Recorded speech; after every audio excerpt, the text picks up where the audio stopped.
Andrew talked about our politicians and the role they play and how we want to put pressure on them and talk to them about this issue. I'm really pleased that our next speaker is a local MP for Poplar and the Isle of Dogs. Apsana Begum has been a friend to the Palestinian people long before she became an MP, but since becoming an MP, she has spoken out, she has used her position to speak out for the Palestinian people and has defied the Labour leadership on a number of occasions in order to do that and faced hostility and attacks for that. So I'm really pleased she's here, and I know you're going to give a really big welcome to Apsana Begum.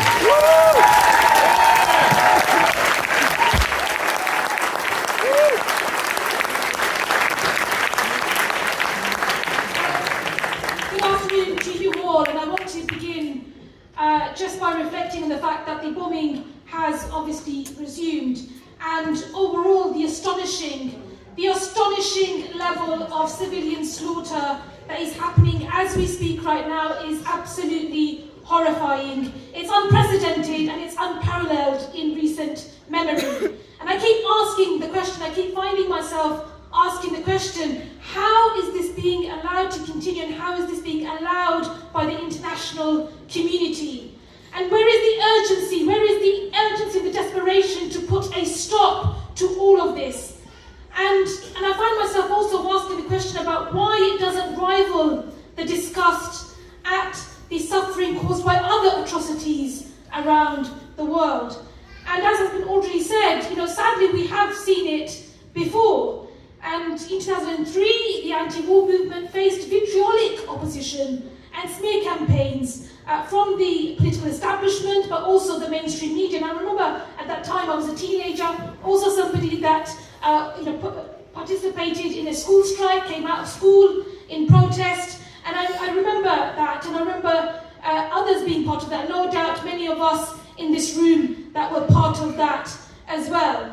We remember how we warned at that time that the invasion of Iraq would set off a spiral of conflict that would fuel the conflict and misery of future generations. And again today, the right-wing UK and US foreign policy interests mean that there is barely a pretense that all lives are of value. And for Western powers, it really does seem to be the case, it really does appear to be the case, that there is no limit to how many Gazan children can meet violent ends.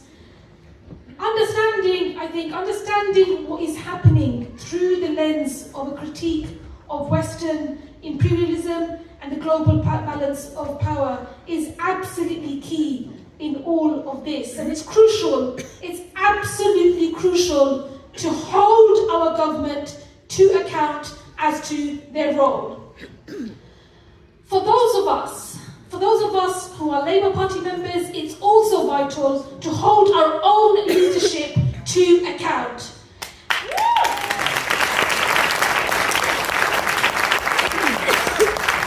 That's why I've been working hard, organising in Parliament with the wonderful Zara Sultana, and indeed my comrade and my good friend Jeremy Corbyn, who is on his way to this venue, leading to an unprecedented number of Labour MPs voting for a ceasefire and numerous frontbench resignations as well. It's also why we are helping and we are organising protests locally and demonstrations nationally as well, and we must absolutely continue to do that. We must make it clear that history will judge all those who stayed silent, all those who looked away, and all those who gave the green light to war crimes.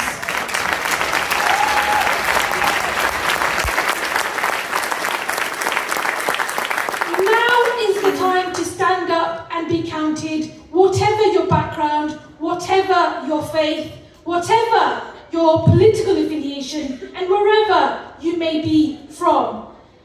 And I say that knowing that yes, we are facing increasing censorship, we are being smeared, we are being maligned by those trying to justify what can never ever be justified. And yes, there are those that are also trying to capitalize on current developments by spreading their hate and division. And I've been a target of that myself. But we must remember that our solidarity must not be defeated. And we know that our struggles here, everywhere are connected, it's interconnected.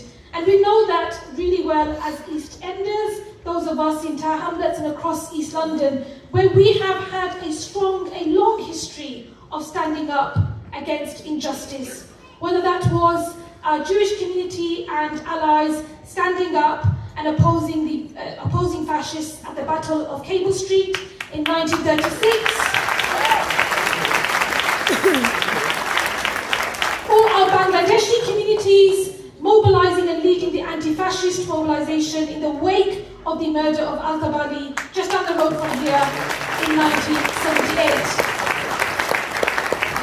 We stand together and we come together today demanding nothing short of a permanent ceasefire and an end to the siege of Gaza, and also an end to the dispossession and ongoing oppression of the Palestinian people.